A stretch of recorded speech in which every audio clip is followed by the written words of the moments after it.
നിങ്ങൾ കണ്ണാടിയിലേക്ക് നോക്കുക. മറ്റൊരാളിൽ നിന്നും യഥാർത്ഥ സ്നേഹം ആഗ്രഹിക്കുന്നതിന് മുൻപ് നിങ്ങൾ നിങ്ങളെ തന്നെ സ്നേഹിക്കാൻ പഠിക്കേണ്ടതുണ്ട്. സ്ഥിരത എന്ന ഗുണം പോലെ വിജയത്തിന് അത്യന്താപേക്ഷിതമായ മറ്റൊന്നില്ല. സ്ഥിരതയോടുള്ള പ്രവർത്തനം പ്രകൃതി നിയമങ്ങൾ പോലും മറികടക്കുന്നു. ആരോടും പിണങ്ങിയിരിക്കരുത്. പെട്ടെന്നൊരു നിമിഷം വിളിച്ചാൽ വിളി കേൾക്കാത്ത ലോകത്തേക്ക് അവർ പോയി കഴിഞ്ഞാൽ ജീവിതാന്ത്യം വരെ ആ പിണക്കം ഹൃദയത്തെ മുറിപ്പെടുത്തിക്കൊണ്ടിരിക്കും. സ്നേഹിക്കുകയാണെങ്കിൽ ഇരുട്ടിനെ സ്നേഹിക്കുക. കാരണം ഒന്ന് കണ്ണടച്ചാൽ മതി, അത് എപ്പോഴും നമ്മോടൊപ്പമുണ്ടാകും.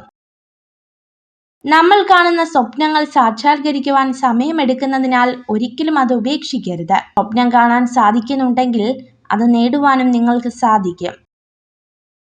പരിശ്രമിച്ചുകൊണ്ടേയിരിക്കുക എന്നതു തന്നെയാണ് അന്വേഷണാത്മക കണ്ടെത്തലുകളിലും ബുദ്ധിപരമായ നിഗമനങ്ങളിലും എത്തിച്ചേരുവാനുള്ള ഏക വഴി. ഏറ്റവും നല്ല ശീലങ്ങളിൽ ഒന്നാണ് ക്ഷമ. ജീവിതത്തിൽ ക്ഷമിക്കുന്നവരെ കണ്ടാൽ അവർ ഭീരുക്കളാണെന്ന് കരുതരുത്. ക്ഷമിക്കുവാൻ കഴിവുള്ളവരാണ് നിങ്ങളെങ്കിൽ ജീവിതത്തിൽ ഒരിക്കലും പരാജയപ്പെടുകയില്ല. നല്ല ഓർമ്മകളും നല്ല ചിന്തകളും സന്തോഷവും സ്നേഹവും ഒക്കെ സൂക്ഷിച്ചു വയ്ക്കാനുള്ള പളുങ്കു പാത്രമാണ് നമ്മുടെ മനസ്സ്. അസൂയയും ദേഷ്യവും വെറുപ്പും സൂക്ഷിക്കാനുള്ള ചവറ്റുകൊട്ടയല്ല. അമിതമായ ചിന്തകൾ ഒഴിവാക്കുക. നിങ്ങൾക്ക് ചെയ്യാൻ കഴിയുന്നത് ചെയ്യുക. സംഭവിക്കാനുള്ളത് സംഭവിക്കുക തന്നെ ചെയ്യും. ഇടുങ്ങിയ ചിന്താഗതിയിൽ സ്വന്തം സ്വപ്നങ്ങളെ തളച്ചിടാതെ ചിറകുകൾ വിടർത്തി പറക്കാൻ ശ്രമിക്കുക. പുതിയ ആകാശങ്ങൾ നിങ്ങൾക്കായി തുറക്കും. നഷ്ടങ്ങളോടും ദുഃഖങ്ങളോടും എപ്പോഴും നന്ദി ഉണ്ടാവണം. കാഴ്ചകളെ വലുതാക്കിയതിന്, മനുഷ്യരെ തിരിച്ചറിയാൻ സഹായിച്ചതിന്, ഒറ്റയ്ക്ക് നിൽക്കാൻ പഠിപ്പിച്ചതിന്. ജീവിത വിജയത്തിനായി ഓടുമ്പോൾ വഴിയിൽ വീണുപോയവർക്ക് ഒരു കൈത്താങ്ങ് നൽകുക. ഒരു പക്ഷേ ഈ ജീവിതയാത്രയിൽ അവരെ ആയേക്കാം നമ്മുടെ വെളിച്ചം. പാലിക്കാൻ പറ്റാത്ത വാക്കുകൾ കൊടുക്കാതിരിക്കുക.